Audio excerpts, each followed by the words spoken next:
Misa wote nyanyeda. Misa wote nyanyeda. Misa wote nyanyeda. Notinya zon tralalala kakave kode Alain Kplola deji. Eye betikpo le funu ave kode janta deji.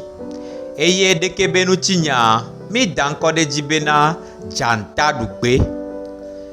Deke notinya ejole Zimbabwe be ejuame. Gbedeka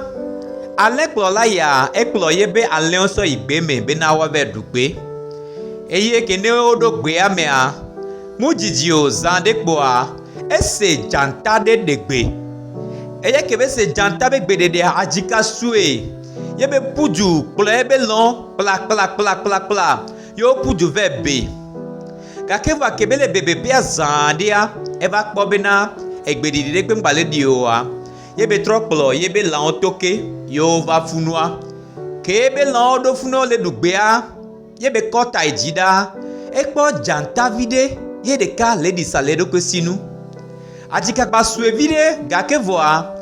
sanku kpo be la kpo janta no alo janta suama mu kpo janta no eye mu kpo janta suachon boa ede nkujo leji bena yebe la one dugbe ne yo ajo bazande kebe kpo janta vianto de kale di saledo kwesinua e wonu sisine yebe zondeji ebe kokore ke janta via ebe kpole soya home kudo yebe egbon eye ekpo janta via jibe shin kudo ebe gbo ene ebe gbo le igbeme o le je dugbea janta via chakpo na wadodu na gbe la home a egble na kudo egbo eye janta via le nini kaka ele shin yeme susu me opata egbo ye cha enyi gake gbedeka kene ogba igbeme be na yo ave dugbea janta via de kajole egbon ogbo be na yave nusile etode mele funua eye ke janta via donu esia mezereka be na ya nusia ekpo edokwele etu amedoda yebe puju epuju black ve kode egbon oji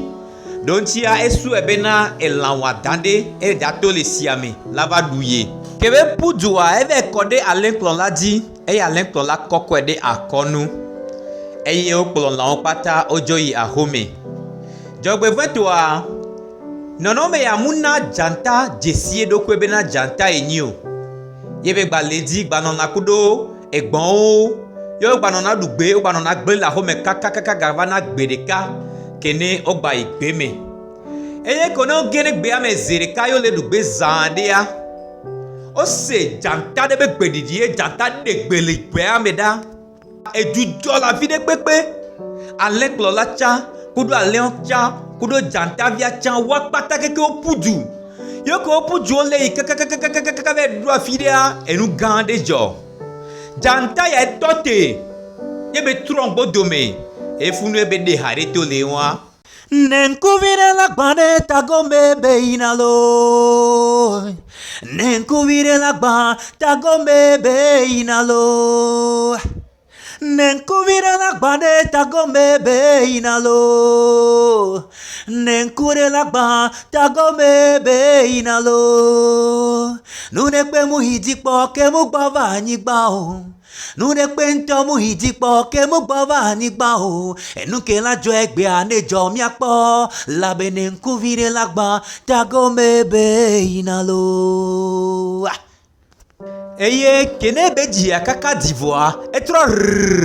yebe kpo janta ke degbea yeme susu don ko ejibena ame ake ekpoa edi eye gbekebe de won edi na le cha eme che na te degbe won fa yebe be cha ya degbe akpo bena de kebe la nyiroma eye kede janta ya degbe serika aya popopo egbe opata huhu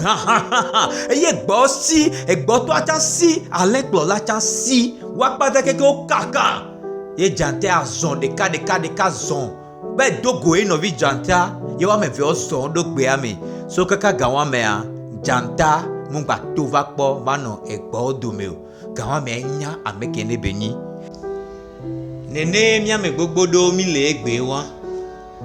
mi mjesi mi adoke o mi nya enuke titu mi nyi o mi nya meke o mi nyi o mi nya vi ke o mi so e na bena enusu gbole jore mi adi vevetoa miame ko ho Kristo disia miame ko yo mia do ki obe na ma obevia enusu bole jore mia diegbe minu la tonde omeo voa manya meta mi le tonu ome yentia to video ya dia njila pe ma obevide pepe ba jagbagba ba jesi dokwe sibereke Socrate glemena man no da isefa jagbagba na jesi doko anya ameke ole subwa anya doda sikela siwa anya kpekpemeke la siwa to bibla me se ma obenyao to gbedodora me zonkudo mau na jesi o no jesi de ko are hihi amemenu lulu o magwa no do tukara na o mau ne yiro ne video ya Georgina wa follow me like ne a subscribe ne nyame YouTube channel la ne enyareka vela siwa o ti so dare nyame comment section me akpe na o